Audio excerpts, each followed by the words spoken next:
Merhaba arkadaşlar, kanalıma hoş geldiniz. Bugün merakla beklediğiniz bu şirin tulumun yapımını sizlerle paylaşacağım. Tulumumuzu 9-12 aylık bebeklerin giyebileceği ölçüde hazırlayacağız ve tamamını dikişsiz olarak öreceğiz. Dikişli olarak da örebilirsiniz arkadaşlar. Örgümüzün ilerleyen bölümlerinde nasıl örmeniz gerektiğini anlatacağım. Şimdi kullanacağım malzemeleri de söyleyeyim. Daha sonra zaman kaybetmeden yapımına geçelim. Bu şekilde 50 gram ağırlığında koton bir ip kullanacağım. Eğer sonbaharda giydirmeyi düşünmüyorsanız arkadaşlar bu tarz bir iple örmenizi tavsiye etmiyorum. Alize'nin Baby Best'ini ya da Nako'nun Elite Baby'sini kullanabilirsiniz. Kalınlıkları hemen hemen aynı. Ölçülerimiz uyacaktır. Şiş olarak da 3,5 numara misinalı şiş kullanacağım. Şimdi hazırsak yapımına başlayalım. İlk olarak arka bedenimiz ve kol bedenlerimizin bulunduğu parçamızı öreceğiz. 3 numaralı şişime 47 ilmek atarak başladım ve bir ters bir düz lastik örgü olarak 3 cm uzunluğa gelene kadar ördüm. Daha sonra 4 numaralı şişime geçiş yaptım. Ben iki renkli öreceğim için arkadaşlar şimdi ikinci rengime geçiş yapacağım. Siz tek renk örüyorsanız aynı şekilde devam edeceksiniz. Instagram sayfamda tek renk olarak hazırlamıştım ben bu tulumu. Çok beğenilmişti. Bu defa iki renk olarak yapacağım. Bu renklerin uyumu gerçekten çok hoşuma gitti. Şimdi arkadaşlar baştaki 7 ilmeğimizi haroşa olarak örüyoruz.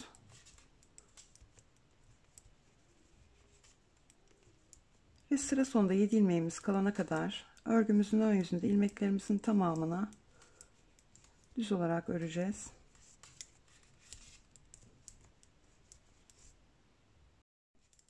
Haroşayı ters örgülerle ören arkadaşlar, haroşa dediğim yerlerde mutlaka ters olarak örsünler.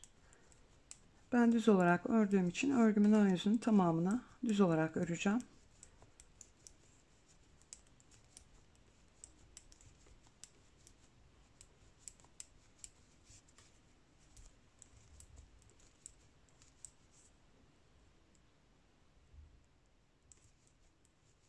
Sıra sonunda 7 ilmeğim kaldı. 7 ilmeğimi haroşa olarak örüyorum.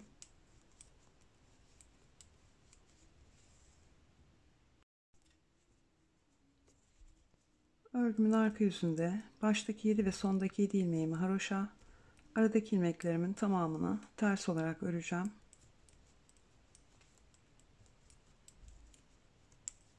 Yedi ilmeğimi haroşa olarak ördüm. Sıra sonunda 7 ilmeğim kalana kadar ters olarak devam ediyorum.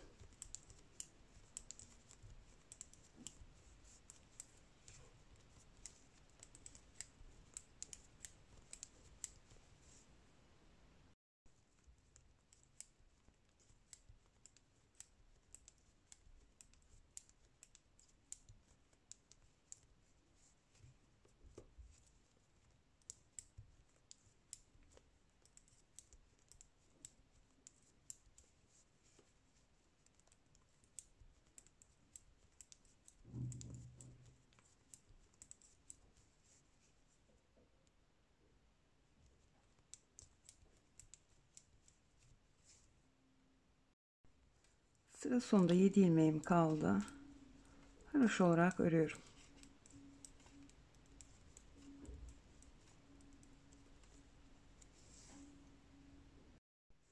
Şimdi ayrımlarımızı yapacağız. Örerken ayraçlarımızı takalım. Baştaki ve sondaki 7 ilmeğimizi hem örgümüzün ön yüzünde hem de arka yüzünde haroşa olarak öreceğiz.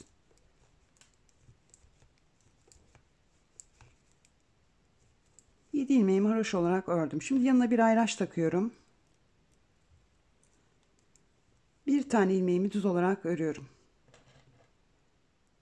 Bir ayraç daha takıyorum. Şimdi bu şekilde artışımı yapacağım.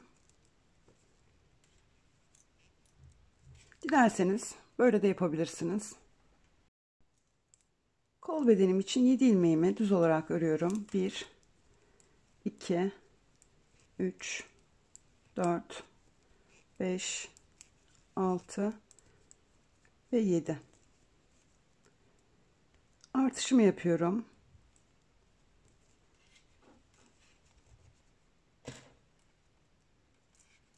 Ayracımı taktım. Arada 2 tane düz ilmeğim var. Düz olarak örüyorum. Ayracımın diğer tarafından da bir tane artış yapıyorum. arka bedenim için 13 ilmeğimi düz olarak örüyorum. 1 2 3 4 5 6 7 8 9 10 11 12 ve 13 artışımı yapıyorum.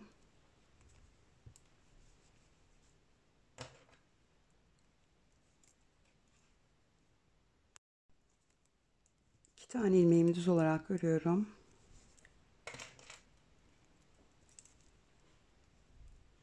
Artışımı yapıyorum. Ve diğer kol bedenim için 7 ilmeğimi düz olarak örüyorum. 1 2 3 4 5 6 ve 7 artışımı yapıyorum.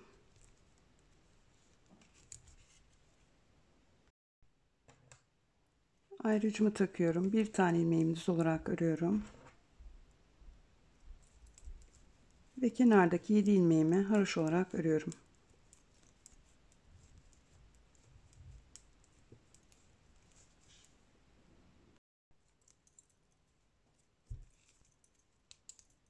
Örgümün arka yüzünde baştaki ve sondaki 7 ilmeğimi haroşa, aradaki ilmeklerimi ters olarak öreceğim.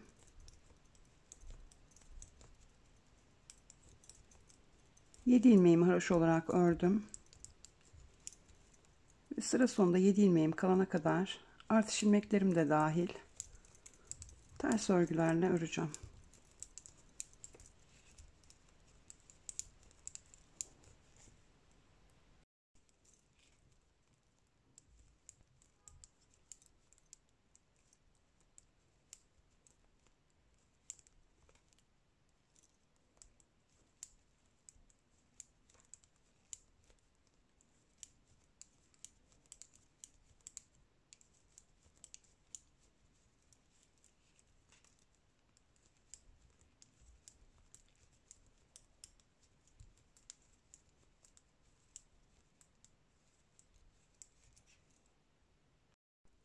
Örgüye yeni başlayan arkadaşların karıştırmaması için ayraç kullanıyorum.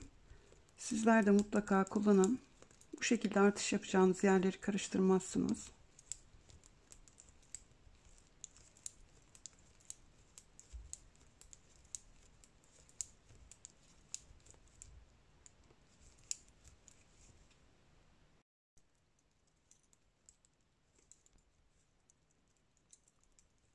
Sıra sonundaki 7 ilmeğimi haroşa olarak örüyorum.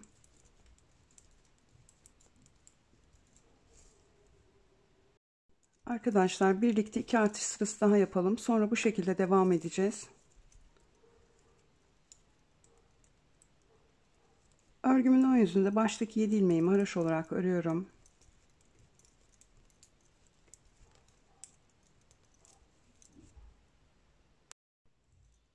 Buradan herhangi bir artış yapmıyorum. Aradaki bir tane ilmeğimi düz olarak örüyorum. Ayracımın diğer tarafından yapıyorum artışımı. Ve diğer ayracımın bulunduğu yere kadar düz olarak devam ediyorum.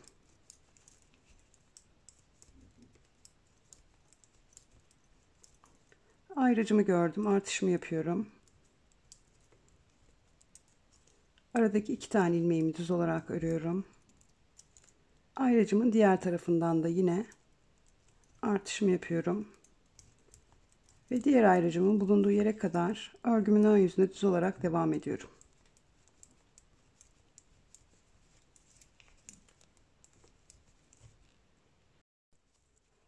Örgümüzün ön yüzünde bu işlemleri yapacağız arkadaşlar. O yüzden iyi izlemenizi tavsiye ediyorum. Ayracımı gördüm, artışımı yapıyorum. Aradaki 2 tane ilmeğimi düz olarak örüyorum. Ayracımın diğer tarafından da yine artışımı yapıyorum. Diğer ayracımın bulunduğu yere kadar düz olarak devam ediyorum.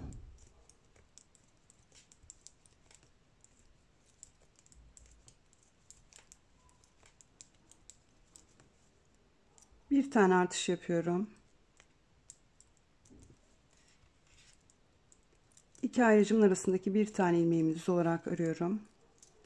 Ayracımın bu tarafından artış yapmıyorum. Sıra sonundaki 7 ilmeğimi haroşa olarak örüyorum.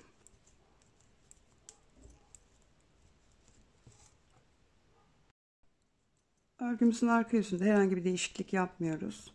Baştaki ve sondaki 7 ilmeğimizi haroşa, aradaki ilmeklerimizin tamamını örgümüzün arka yüzünde ters olarak öreceğiz. 7 ilmeğimi haroşa olarak ördüm. Ve sıra sonunda 7 ilmeğim kalana kadar ters örgülerle devam ediyorum.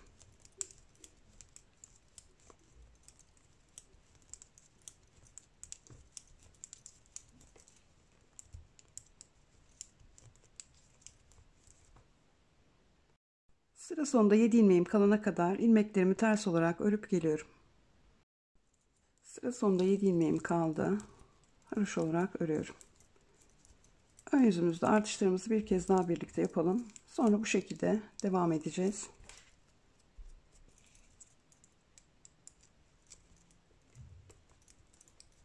Baştaki 7 ilmeğimi haroşa olarak örüyorum. Buradan artış yapmıyorum. Aradaki bir tane ilmeğimi düz örüyorum. Ayracımın diğer tarafından bir tane artış yapıyorum. Ve diğer ayracımın bulunduğu yere kadar düz olarak devam ediyorum. Dediğim gibi örgümüzün ön yüzünde yapacağımız işlem bu. Ayracımı gördüm. Bir tane artış yapıyorum. İki ayracımın arasındaki 2 tane ilmeğimi yine düz olarak örüyorum. Ayracımın diğer tarafından da bir artış yapıyorum. Ve diğer ayracımın bulunduğu yere kadar düz olarak devam ediyorum.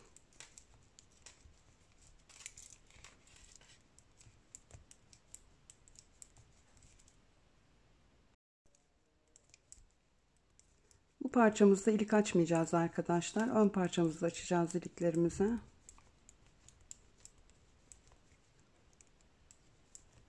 Ayracımı gördüm. Artışımı yapıyorum.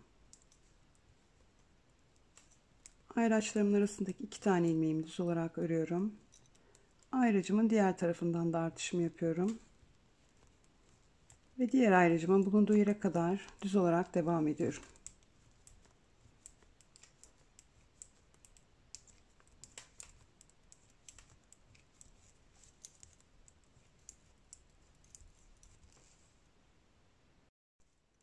Ayracımı gördüm. Artışımı yapıyorum. Aradaki ilmeğimi düz olarak örüyorum. Bu taraftan artış yapmıyoruz sıra başında yaptığımız gibi. Kenardaki 7 ilmeğimi haroşa olarak örüyorum.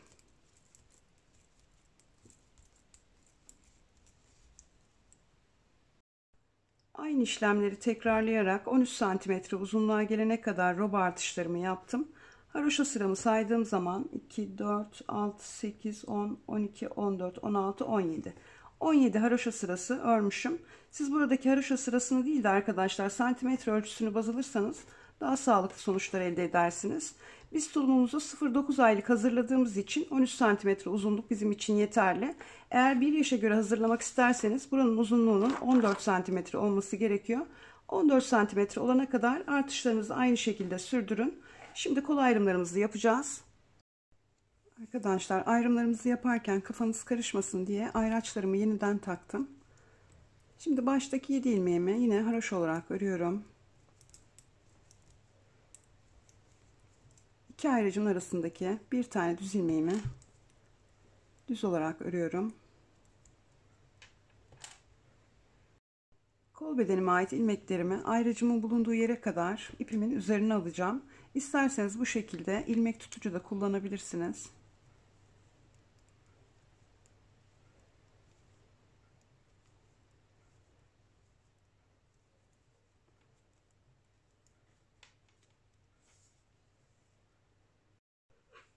Ayracımın bulunduğu yere kadar ilmeklerimi ipin üzerine topladım. İki ayracımın arasında 2 tane düz ilmeğim var. Bir tanesini kol bedenime ilave ediyorum. Bunu da ipimin üzerine alıyorum. Diğer ilmeğimi de arka bedenime ilave edeceğim. Şimdi buradaki ipimizi bağlayalım.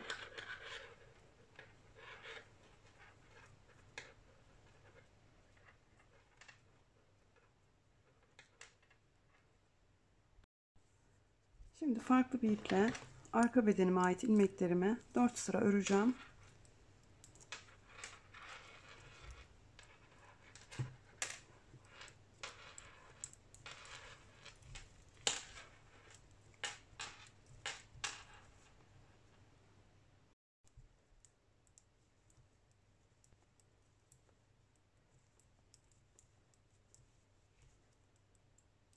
Diğer ayrıcımın bulunduğu yere kadar düz olarak örüyorum.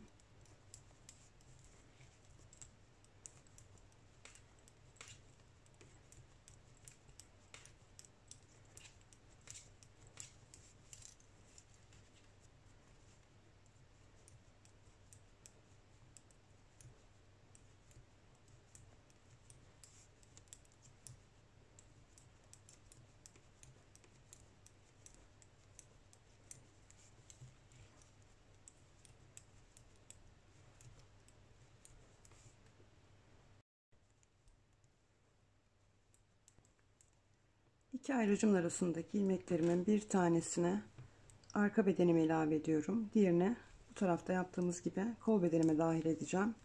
Dönüyorum.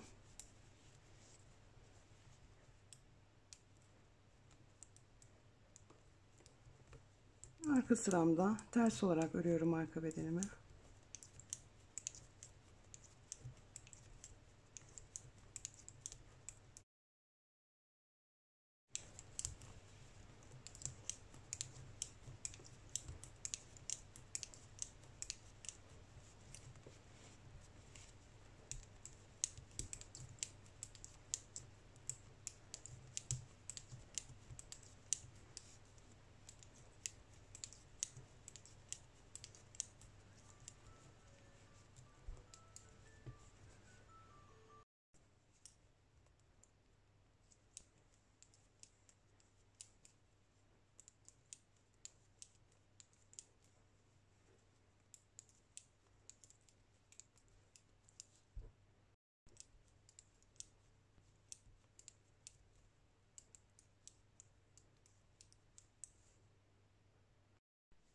İki sıra daha aynı şekilde örelim.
Arka bedenimize ait ilmeklerimizi ön yüzümüzde düz, arka yüzümüzde ters olarak 4 sıra ördük.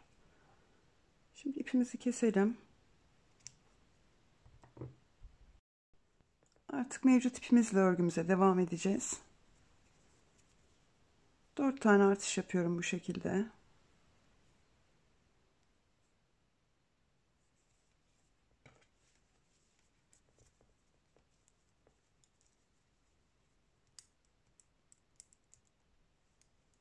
Düz olarak devam ediyorum.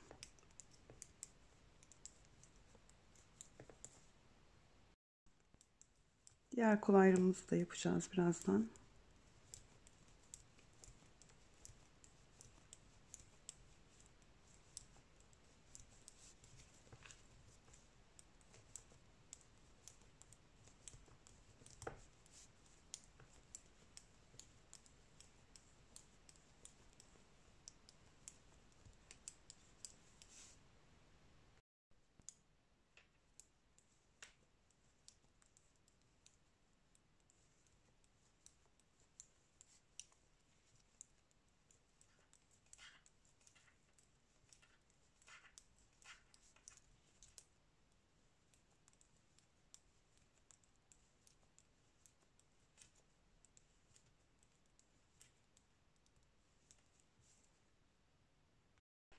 Şimdi diğer kol bedenimizde yaptığımız gibi buradaki ilmeklerimizi de ipimizin üzerine toplayacağız. 2 tane ayracımızın arasında 2 tane düz ilmeğimiz vardı biliyorsunuz. Arka bedenimizi örerken bir tanesini arka bedenimize ilave etmiştik. Şimdi burada bir tane ilmeğimiz kaldı. Bunu da kol bedenimize dahil edeceğiz. İlmeklerimin hepsini ipimin üzerine toplayacağım.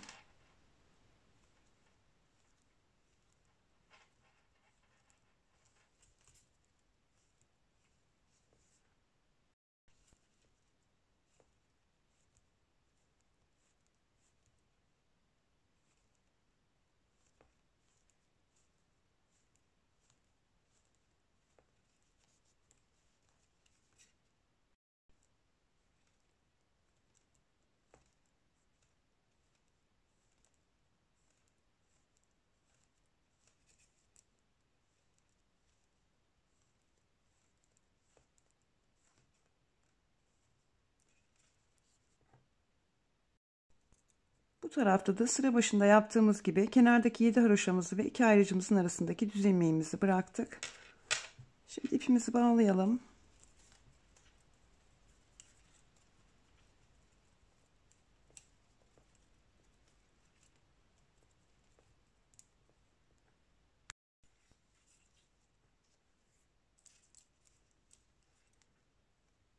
Şimdi 4 tane artış yapıyoruz yine.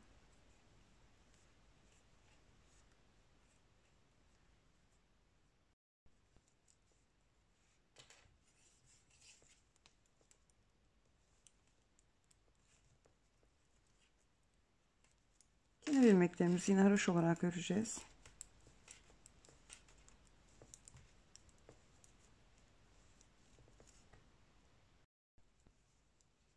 Artık artırma ve eksiltme işlemi yapmayacağız arkadaşlar. Ön yüzümüzde düz, arka yüzümüzde ters olarak devam edeceğiz. Yine baştaki ve sondaki 7 ilmeğimizi haroş olarak öreceğiz.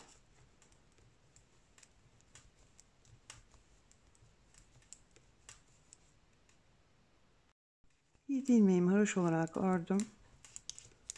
Sıra sonunda 7 ilmeğim kalana kadar ilmeklerimin tamamını örgümün arka yüzünde ters olarak örüyorum.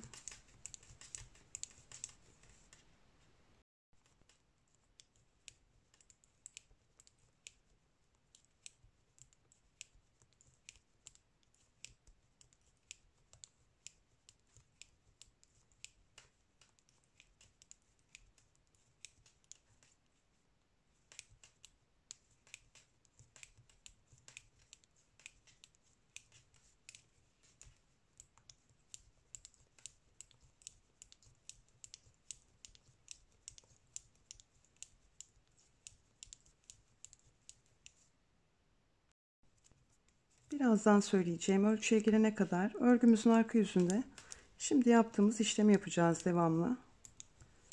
Ön yüzümüzle birlikte örelim.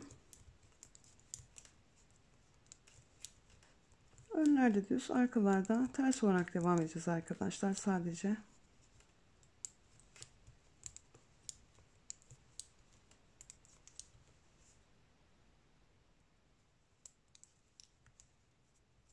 Sıra sonunda 7 ilmeğim kaldı. Haroşa olarak örüyorum.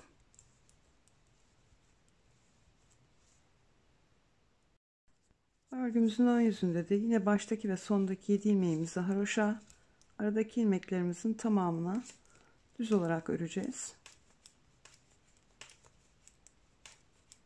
7 ilmeğimi haroşa olarak ördüm. Sıra sonunda 7 ilmeğim kalana kadar ilmeklerimin tamamını örgümün ön yüzünde düz olarak örüyorum.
Sıra sonunda 7 ilmeğim kaldı.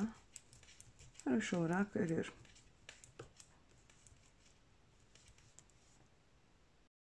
Evet arkadaşlar, kol ayrımlarımızla birlikte tamamladık. Artık artırma ve eksiltme işlemi yapmadan arka ortadan ölçtüğümüz zaman 28 cm uzunluğa gelene kadar az önce yaptığımız gibi önlerde düz, arkalarda ters olarak öreceğiz.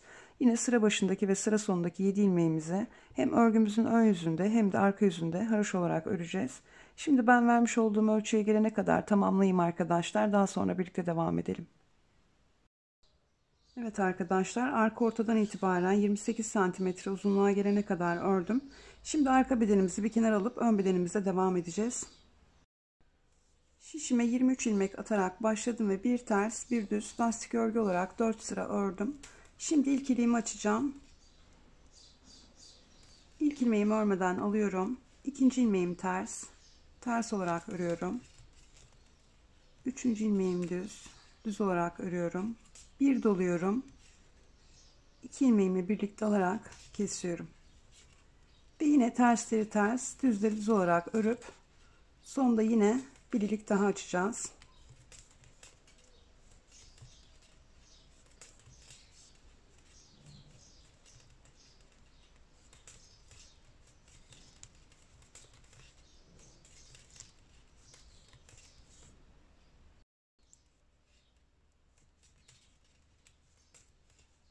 Sıra sonunda 5 ilmeğim kaldı. 2 ilmeğimi birlikte alarak kesiyorum.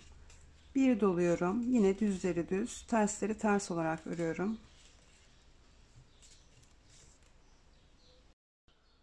İlk iliklerimizi açtık. Şimdi lastik örgümüzü 3 santimetreye tamamlayalım. Daha sonra birlikte devam edelim. Lastik örgümü 3 santimetreye tamamladım. Şimdi diğer rengime geçiş yapacağım. Baştaki 7 ilmeğimi haroşa olarak örüyorum.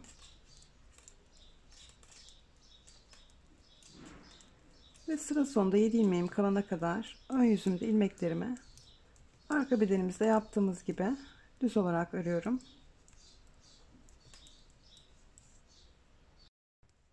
Sıra sonunda 7 ilmeğim kaldı. Haroşa olarak örüyorum.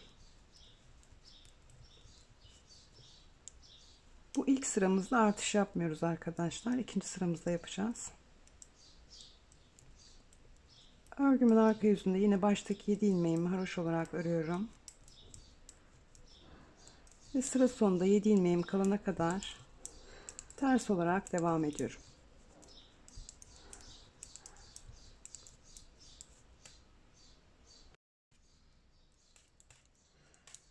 Sıra sonunda 7 ilmeğim kaldı. Haroşa olarak örüyorum.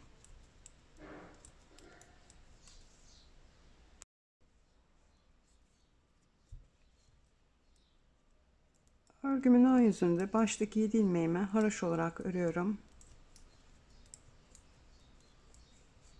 Buraya bir ayraç takalım arkadaşlar. Artış yerimizi karıştırmayalım. Kenar ilmeklerimi haroşa olarak ördüm. Bir tane ilmeğimi düz örüyorum. Ve bir artış yapıyorum. Sıra sonunda 8 ilmeğim kalana kadar düz olarak devam ediyorum.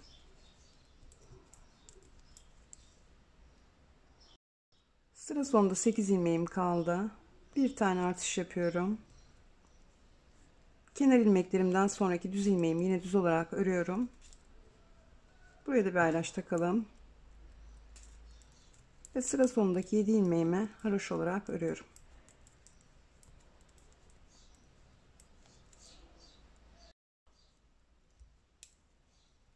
Örgümüzün arka yüzünde artış yapmıyoruz.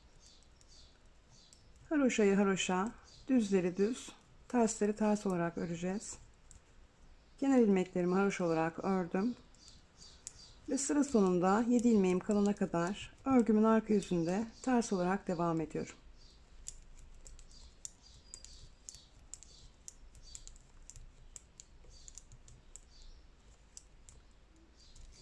Sıra sonundaki 7 ilmeğimi haroşa olarak örüyorum.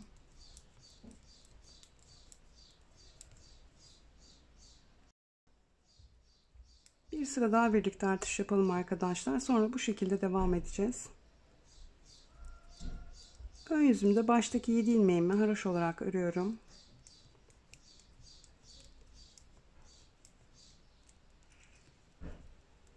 Ayracımdan hemen sonraki ilmeğimi düz olarak örüyorum. Ve yanından bir tane artış yapıyorum. Düz olarak devam ediyorum.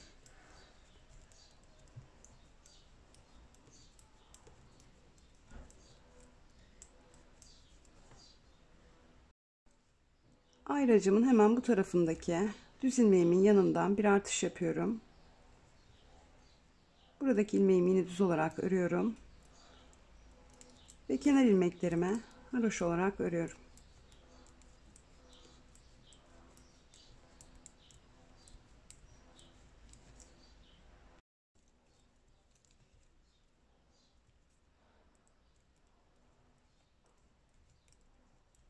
Arka sıramda baştaki 7 ilmeğimi haroşa olarak örüyorum.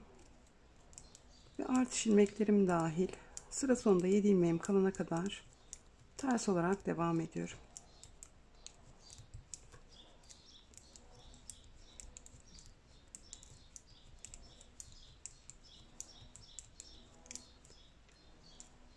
Sıra sonundaki 7 ilmeğimi haroşa olarak örüyorum.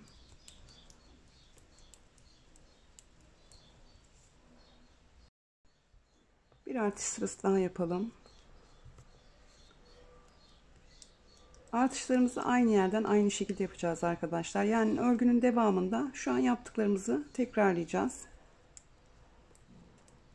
Baştaki 7 ilmeğimi haroşa olarak örüyorum.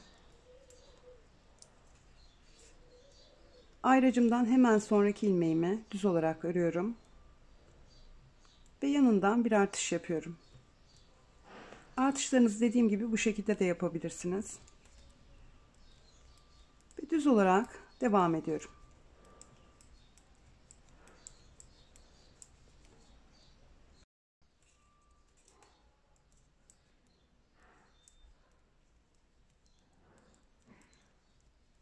Ayracımızın bu tarafında bir tane ilmeğimiz kaldığında bir tane artış yapıyoruz. İlmeğimizi düz olarak örüyoruz. Ve kenardaki 7 ilmeğimizi haroşa olarak örüyoruz.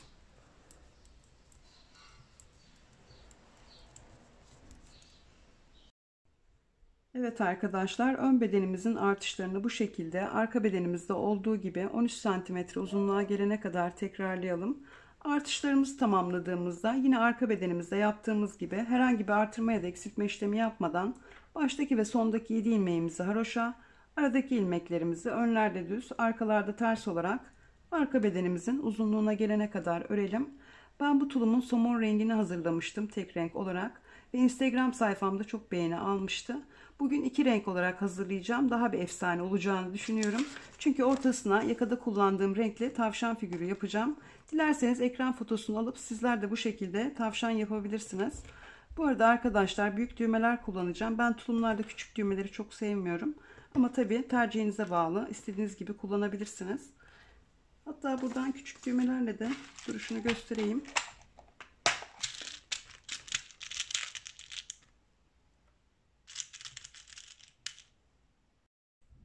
Henüz düğmelerini almamış arkadaşlar için fikir de olur. Hangisini beğeniyorsanız o şekilde düğmelerinizi alabilirsiniz. Ben çok zayıf kaldığını düşünüyorum arkadaşlar. Artık bebek örgülerinde bu düğmeler çok demode oldu. Bu tarz düğmeler kullanılıyor. Özellikle ahşap ve el yapımı düğmeler kullanılıyor. Türkiye'de var mı bilmiyorum. Ben yurt dışından sipariş etmiştim. Gerçekten bebek örgülerine çok yakışan bir düğme. Zaten birçok örgümde de bu düğmelerden kullanıyorum. Küçük düğmelerin de duruşu bu şekilde. Şimdi iliklerimizi nasıl açacağız arkadaşlar? Kaç sırada bir onu da hesaplayalım.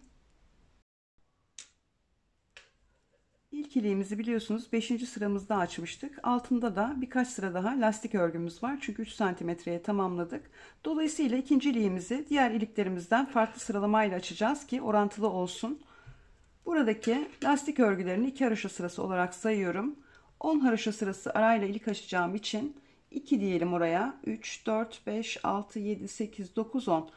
8 haroşa sırası sonra ikinci iliğimizi açacağız. Daha sonra 10 haroşa sırası arayla da diğer iliklerimizi açacağız. Dediğim gibi ben büyük düğme kullanacağım için 4 adet bu tarafa, 4 adet de bu tarafa düğme kullanacağım. Eğer küçük bir düğme kullanacaksanız arkadaşlar 10 haroşa sırası arayla değil de 8 haroşa sırası arayla burayı 6, yani buradaki ilk haroşa sırasını 6.'ya ilk iliğinizi açın. Daha sonra 8 haroşa sırası arayla iliklerinizi açın. Yoksa araları bayağı bir açık olur ve hoş bir görüntüsü olmaz. Şimdi ben arkadaşlar tamamlayıp geleyim. Daha sonra birlikte devam edelim. Evet arkadaşlar, ön bedenimi de arka bedenimin uzunluğuna gelene kadar ördüm. Şimdi örgümüzün ön yüzünde kesme işlemi yapacağız. Arka bedenimizde bulunan 7 tane haroşa ilmeğimizi bu şekilde yardımcı şişimize alıyoruz.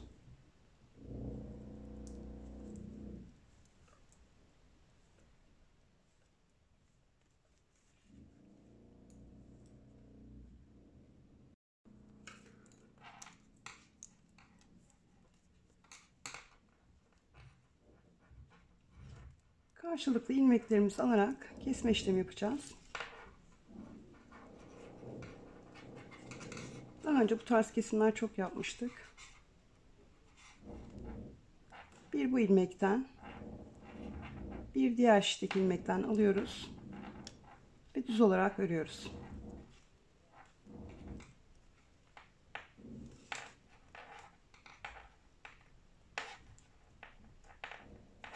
7 bu tarafta, 7 diğer tarafta, 14 tane ilmeğimiz var.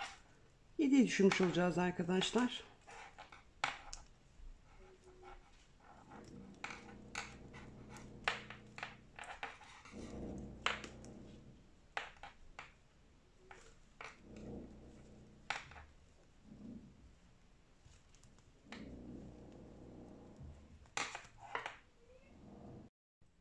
Şimdi aynı işlemi diğer tarafta da yapacağız.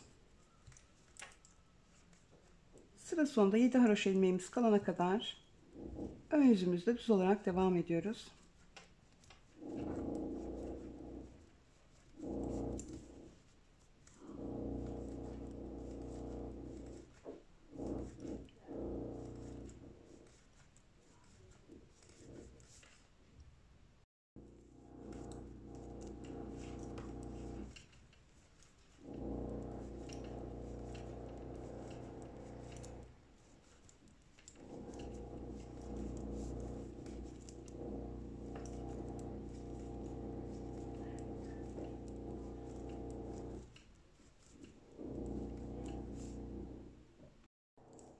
Sesler için kusura bakmayın arkadaşlar. Binada tadilat var.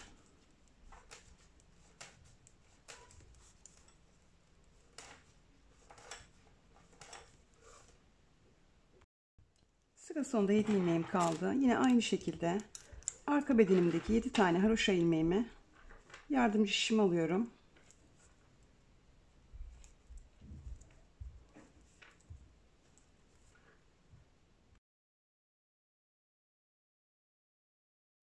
İki ilmeğimi birlikte giriyorum ve düz olarak örüyorum.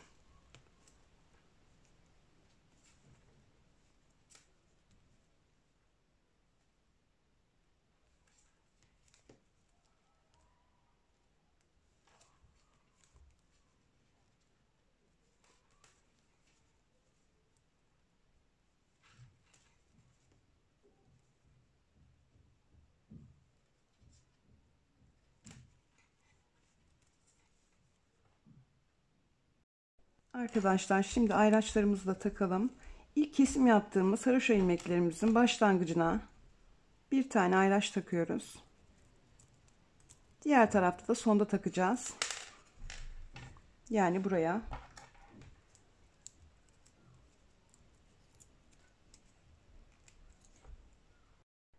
Birleştirme işlemimizi de birlikte yaptık. Artık örgümüze dönerek devam edeceğiz. Bu kesim yaptığımız yerden itibaren 5 cm uzunluğa gelene kadar sadece düz olarak devam edeceğiz. Bir sıra birlikte yapalım arkadaşlar. Daha sonra düz örgülerimizi 5 santimetreye tamamlayalım. Dönerek ördüğümüz için hep örgümüzün ön yüzünde ilerliyoruz. O yüzden her sıramızda sadece düz olarak öreceğiz.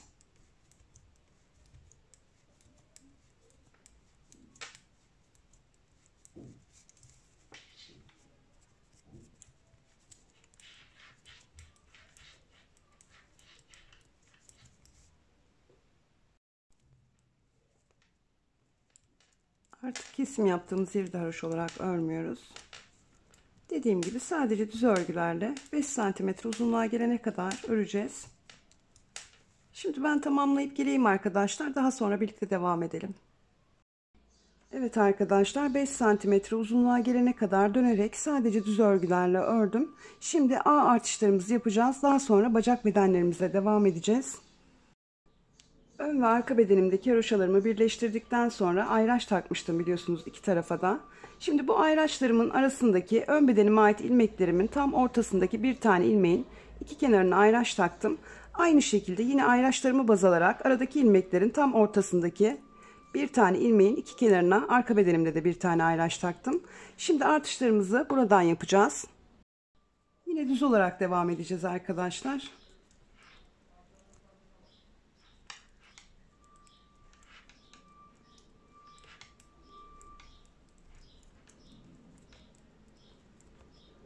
İlk sıra artışımızı birlikte yapalım. Daha sonra aynı şekilde artışlarımızı yapmaya devam edeceğiz.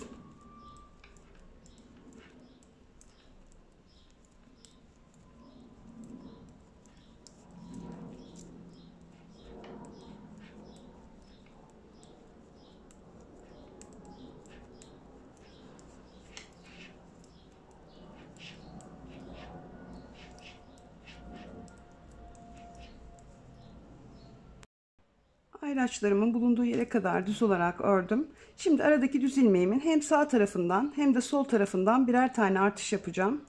Dilerseniz artışları arkadaşlar yine bu şekilde de yapabilirsiniz. Artışımı yaptım. Aradaki ilmeğimi yine düz olarak örüyorum. Bu tarafından da yine aynı şekilde bir tane artış yapıyorum. Ve düz olarak devam ediyorum.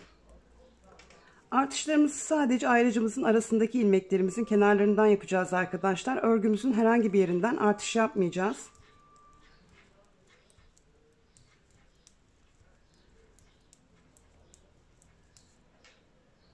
Şimdi bu şekilde düz örgülerle diğer ayraçlarımın takılı olduğu yere kadar örüp geliyorum.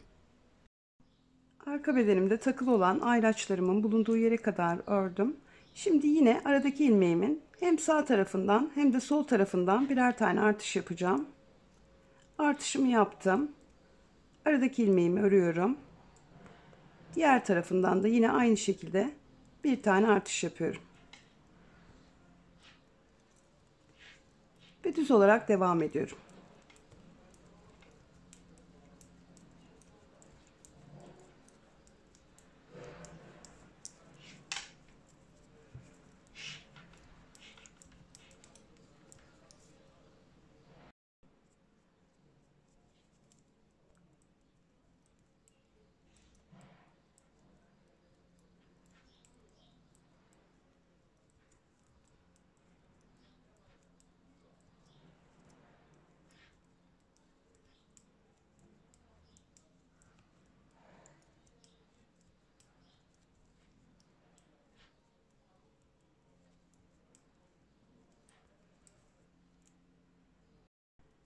Artık bu kenara taktığım ayraçlara ihtiyacım kalmadı. Çünkü örgümüzü ortaladık. Devam ediyorum diğer ayracımın bulunduğu yere kadar düz olarak. A kısmımıza taktığımız ayraçlarımızı çıkarmayalım arkadaşlar. Artış yapacağımız yerleri karıştırırız. Ben az önce kenara taktığımız ayracı çıkardım. Şimdi bu taraftakini de çıkaracağım. Dediğim gibi ortaladığımız için artık orada bulunmasına gerek yok.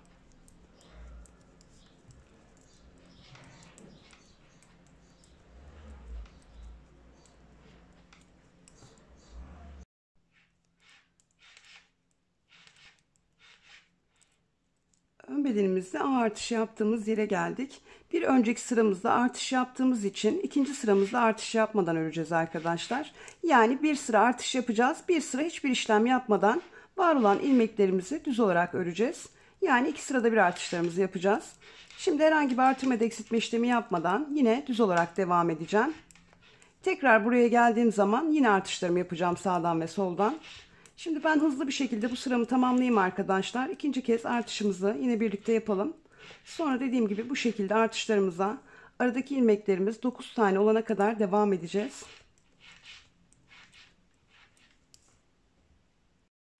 Evet arkadaşlar, düz örgülerle artırma işlemi yapmadan yine ön bedenimin bulunduğu yere kadar geldim. Şimdi yine artışımı yapacağım.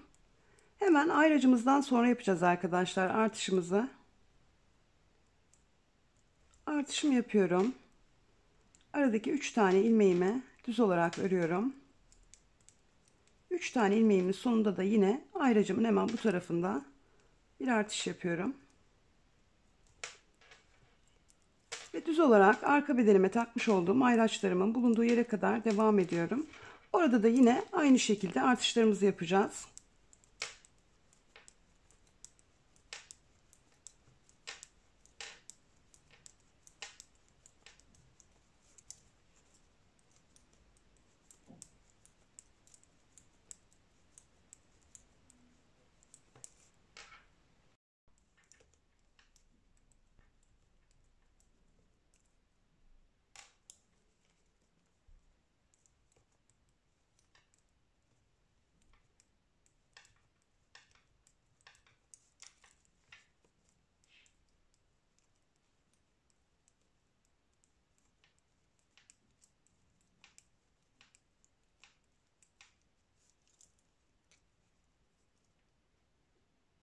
Arka bedenimde takılı olan ayraçlarımın bulunduğu yere kadar ördüm.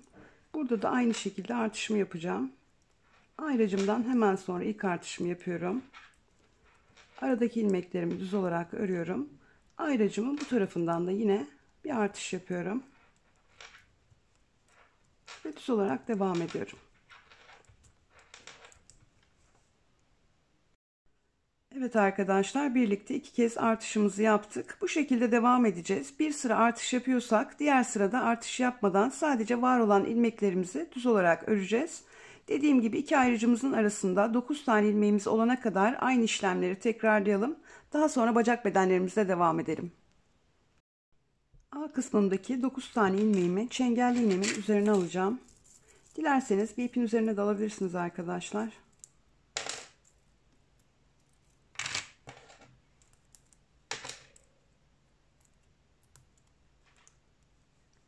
9 tane ilmeğimiz vardı biliyorsunuz.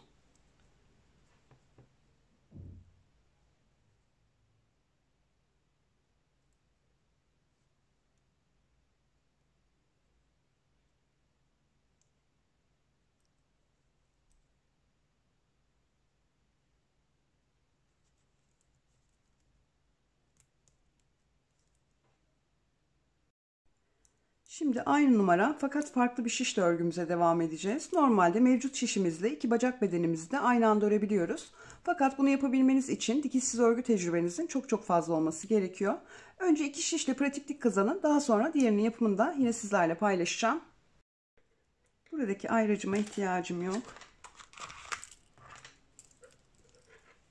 Şimdi farklı bir ip takacağım arkadaşlar.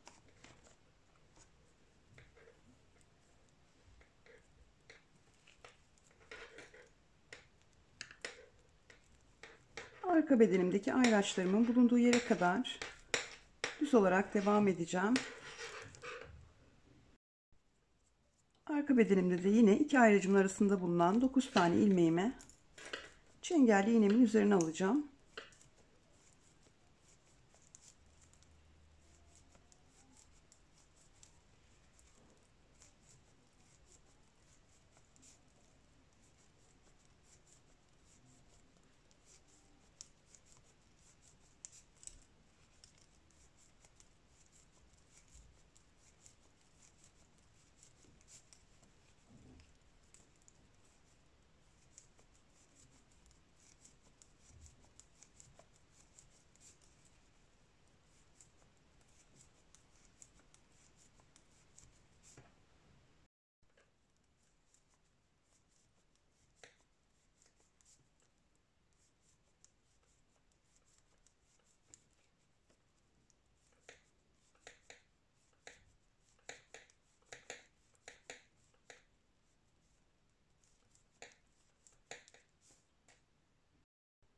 Ayracımı çıkarıyorum.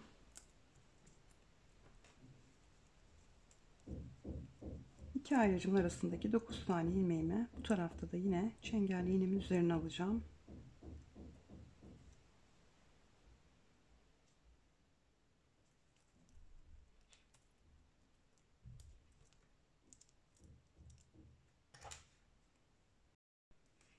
Önce bir bacak bedenimizi, daha sonra diğerini öreceğiz. İstediğiniz birini seçebilirsiniz. Eğer dikişli olarak örecekseniz arkadaşlar, biz az sonra birleştirme işlemi yapacağız. Siz bu işlemi yapmayacaksınız. Önlerde düz, arkalarda ters olarak örgünüze devam edeceksiniz. Örgümün ön yüzünü çevirdim. Başlangıçta biliyorsunuz farklı bir ip takmıştım. Şimdi burayla en son ilmeğimi birleştireceğim. İpim bu tarafta arkadaşlar, arkada kalmıştı biliyorsunuz. İlk başlangıç ilmeğimle bu şekilde birleştiriyorum ve düz olarak devam ediyorum. Sadece düz örgülerle dönerek öreceğiz. 8 sırada bir de eksiltme işlemi yapacağız.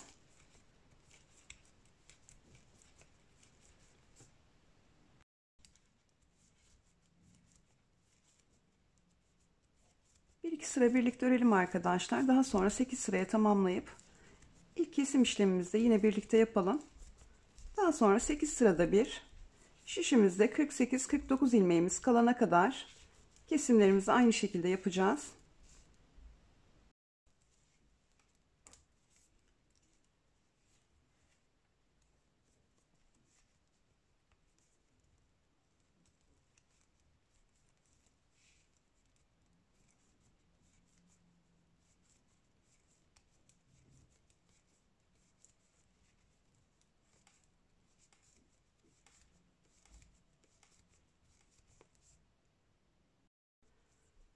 Anlamadığınız, takıldığınız yerler olursa videomun yorumlar bölümüne yazarsanız elimden geldiğince yardımcı olmaya çalışırım arkadaşlar.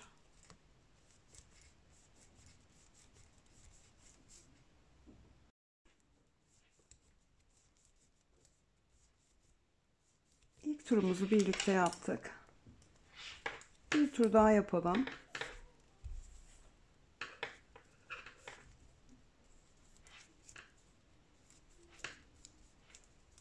Gördüğünüz gibi sadece düz örgülerle dönerek örüyorum.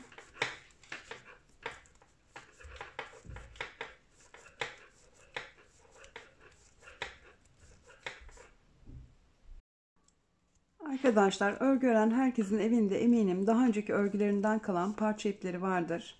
Bu parça iplerinizle dikişsiz örgü pratikleri yapın. Dikişsiz örgü zordur evet ama imkansız değildir. Sonuçta hiç kimse bunu annesinin karnında öğrenmedi.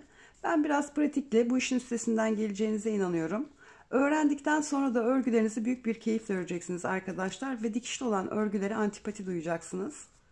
Kanalımda dikişsiz örgü ile ilgili bir videom var. Eğer anlatım yeterli bulmadıysanız videomu yorumlar bölümüne yazarsanız kapsamlı ve ağır çekim olarak sizler için bir tane daha çekebilirim.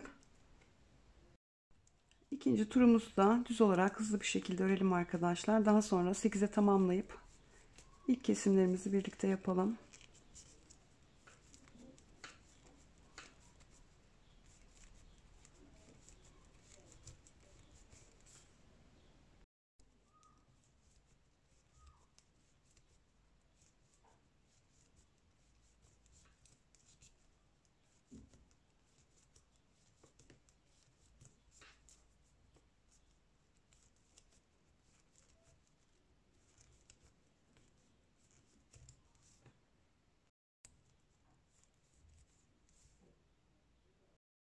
Evet arkadaşlar, ikinci turumuzu da birlikte tamamladık. Bu şekilde dönerek düz örgülerle 8 turumuzu tamamlayalım. Daha sonra ilk kesimlerimizi yine birlikte yapalım.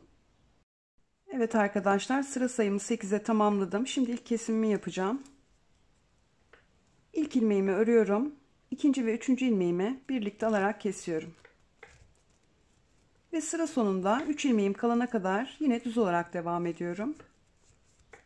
Sıra sonunda 3 ilmeğim kaldığında bir kesim de o taraftan yapacağım. Şimdi ben oraya kadar örüp geleyim arkadaşlar. Oradaki kesimi de birlikte yapalım. Evet arkadaşlar, sıra sonunda 3 tane ilmeğim kaldı. İkisini birlikte alarak kesiyorum. Ve sondaki ilmeğimi de düz olarak örüyorum. Evet arkadaşlar, örgümüze bu şekilde sadece düz örgülerle A kısmından itibaren 17 cm uzunluğa gelene kadar devam edeceğiz. Her 8 sırada bir de az önce yaptığımız gibi sıra başından ve sıra sonundan birer tane ilmek eksilteceğiz. En son şişimizde 48 tane ilmeğimizin kalması gerekiyor. Şimdi ben vermiş olduğum ölçüye gelene kadar tamamlayıp geleyim arkadaşlar. Daha sonra birlikte lastik örgümüzü yapalım. Lastik bölümünde de yine kesme işlemi yapacağım. Lastiğimizi 40 ilmekle öreceğiz arkadaşlar. Bir düz bir ters olarak. İki düzü birlikte alıyorum. Kesme işlemi yapıyorum. 40 ilmeğim kalana kadar aralarda bu şekilde kesim yapacağım. Bir ters, bir düz, bir ters. 2 ilmeği birlikte alarak düz örüyorum. Bir ters, bir düz olarak devam ediyorum. Düzde bir kesim daha yapacağım.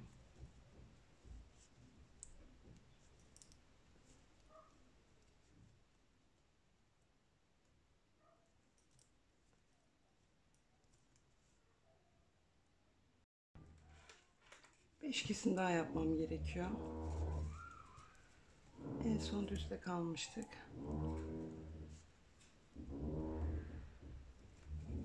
Bir ters, bir düz, bir ters, iki düzü birlikte alıyorum.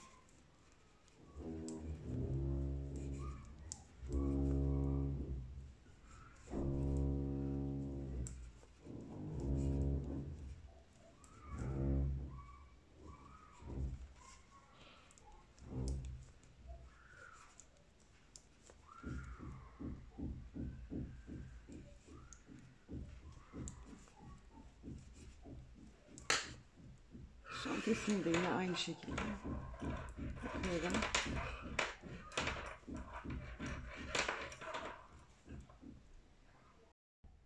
Arkadaşlar, lastik bölümümüzün ilk sırasında kesme işlemimizi tamamladık. İlmek sayımızı 40'a düşürdük. Şimdi bir ters bir düz lastik örgü olarak 5 cm uzunluğa gelene kadar örelim. Daha sonra dilerseniz örerek kesme tekniğiyle, dilerseniz ikişer ikişer alarak ilmeklerinizi kesebilirsiniz. Şimdi ben lastik örgümü tamamlayıp geleyim. Daha sonra kol bedenimizle devam edelim. Lastik örgümü 5 cm uzunluğa gelene kadar ördüm ve örerek kesme tekniğiyle ilmeklerimi kapattım. Şimdi kol bedenimizle devam edeceğiz. Buralardan ilmek çıkaracağız arkadaşlar.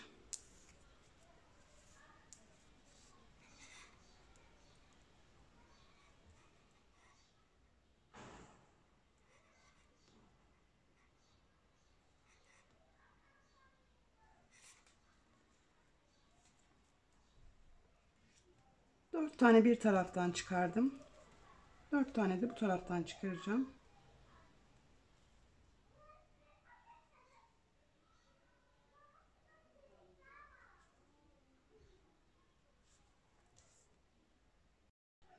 Kol bedenimizde yine dönerek düz örgülerle öreceğiz. Bacak bedenlerimizde yaptığımız gibi kol bedenimizde de eksiltme işlemi yapacağız. Bu sıramızı örelim arkadaşlar. Kesme işlemini göstereyim. Daha sonra düz örgülerle devam edeceğiz.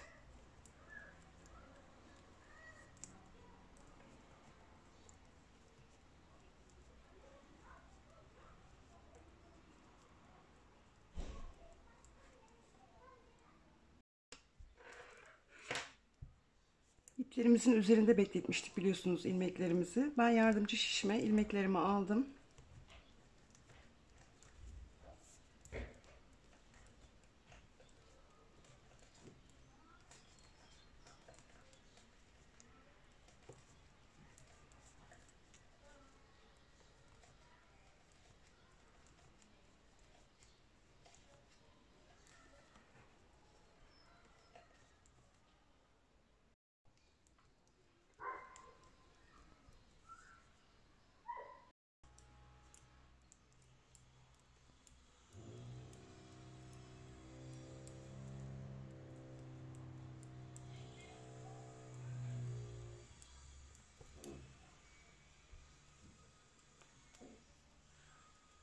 Kesimlerimizi 6 sırada bir yapacağız arkadaşlar. İlk kesimimizi ama birazdan yapacağız. Daha sonrakileri 6 sıra arayla yapacağız.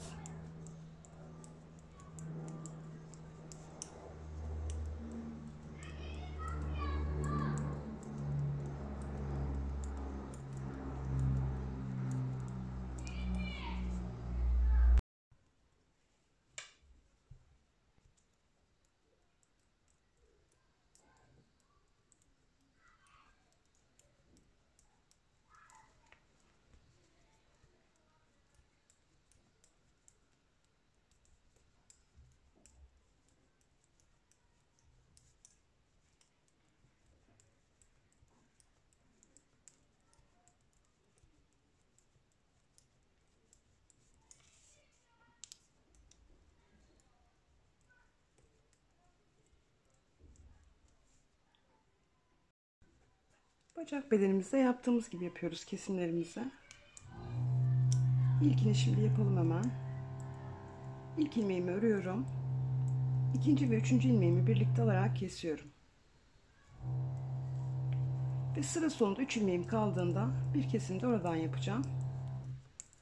Her kesim sırasında 2 tane ilmeğimizi eksiltmiş oluyoruz arkadaşlar.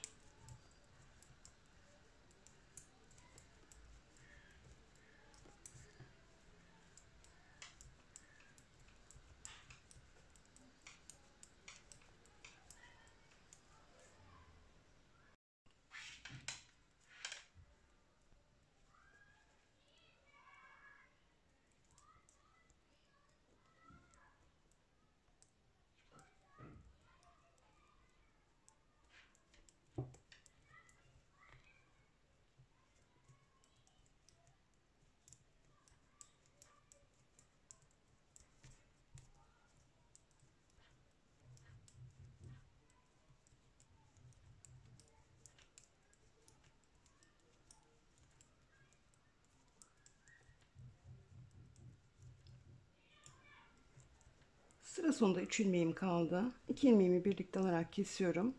Sonuncu ilmeğimi de yine düz olarak örüyorum. Evet arkadaşlar, kol bedenimizde bu şekilde dönerek düz örgülerle kol altından itibaren 15 santimetre uzunluğa gelene kadar öreceğiz. Her 6 sırada bir de az önce yaptığımız gibi sıra başından ve sıra sonundan birer tane ilmek eksilteceğiz. Dikişli olarak örecek arkadaşlar da yine bu eksiltmeleri yapacaklar. Sadece birleştirme işlemi yapmayacaklar. Önlerde düz, arkalarda ters olarak kol bedenlerini tamamlayacaklar. Onun dışında yapacağımız işlemler aynı.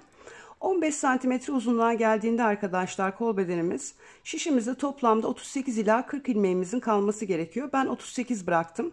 38'in altında olmasın, 40'ın da üstünde olmasın arkadaşlar. Kalan ilmeklerimle de, yani 38 ilmeğimle de 5 santimetre uzunluğunda tekli lastik çalışması yaptım bacak bedenimdeki gibi. Daha sonra örerek kesme tekniğiyle ilmeklerimi kapattım. Şimdi bu kol bedenimi de aynı şekilde tamamlayıp tulumumun son haliyle geliyorum. Evet arkadaşlar, tulumumuz son haliyle hazır. Ölçülü bir şekilde ilerlediğimiz için ölçü verme gereği duymuyorum. Tavşanımıza bir de bu şekilde küçük pompon yaptım. Dilerseniz yapmayabilirsiniz. Umarım faydalı bir video olmuştur. Umarım beğenmişsinizdir. Kanalıma abone olmayı, videolarımı beğenmeyi unutmayın lütfen. Bir sonraki videoda görüşmek üzere.